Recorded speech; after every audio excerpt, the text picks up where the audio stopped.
Le 7 novembre 2009, mon fils, le plus jeune, alors âgé de 18 ans, s'est suicidé. Nos vies venaient de basculer, la pire épreuve de ma vie venait de me mettre KO et je ne pouvais rien faire pour éviter cette souffrance. On m'avait arraché le cœur. Une immense tristesse, le désespoir, une souffrance viscérale faisaient désormais partie de chaque instant de mon quotidien.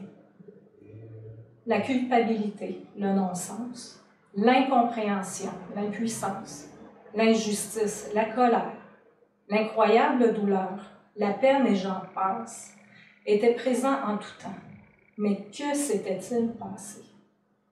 Je ressentais cette boule dans l'estomac et ce manque d'air. La voix coupée par la boule dans la gorge et ce vide, cet énorme vide qui me faisait sentir ce puits sans fond, dans lequel je m'étais retrouvée sans en faire le choix, et qui faisait office de gouffre qui me tirait vers le bas. Allais-je m'en sortir dans cette vie désormais sans couleur, sans saveur, sans odeur, avec ces décors gris et ternes? Je désirais faire le choix de revivre, mais était-ce possible avec cette souffrance qui faisait si mal à l'âme, à l'être, au mental et même physiquement? J'étais en survie, mais je ne voulais pas seulement survivre à ce malheureux événement qui m'avait enlevé un fils. Je voulais revivre et me reconstruire, puisque plus rien ne serait pareil. J'avais un autre fils, un conjoint, ma famille, mes amis, pour qui je voulais être présente, mais pas dans un état de manque, de colère et de tristesse constant, mais en étant vivante. J'ai réalisé à quel point il est important d'aller chercher de l'aide dans ces moments difficiles, même lorsqu'on croit que personne ne peut nous aider, car ça fait trop mal.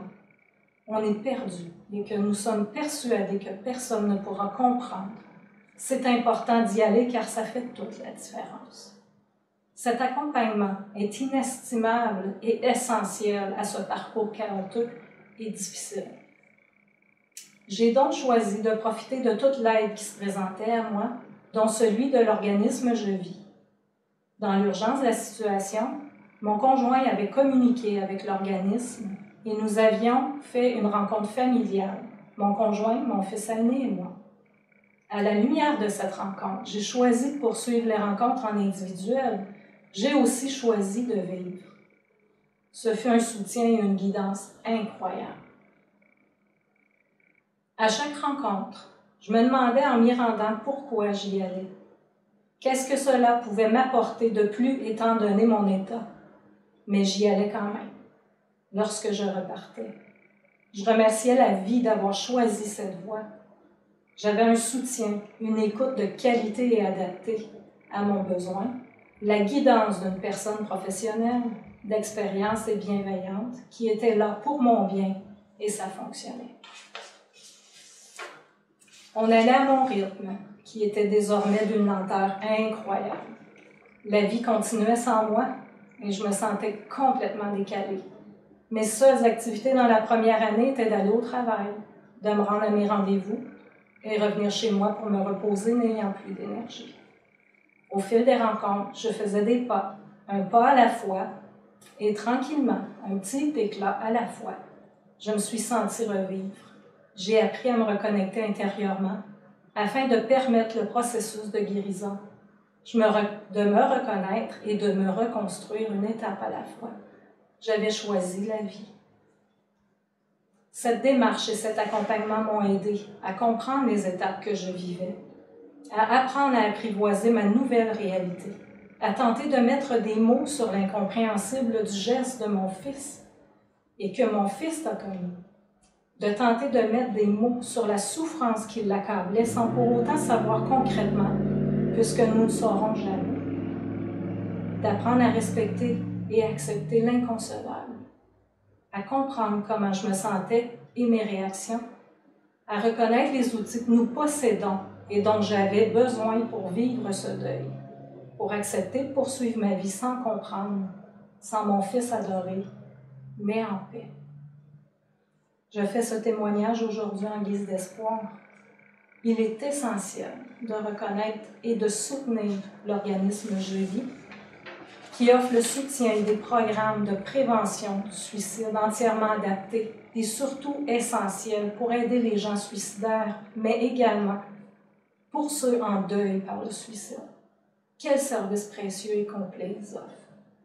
Je suis infiniment reconnaissante de l'accompagnement et du soutien que j'ai reçu qui a fait toute la différence dans ma vie pour ma reconstruction et ma guérison.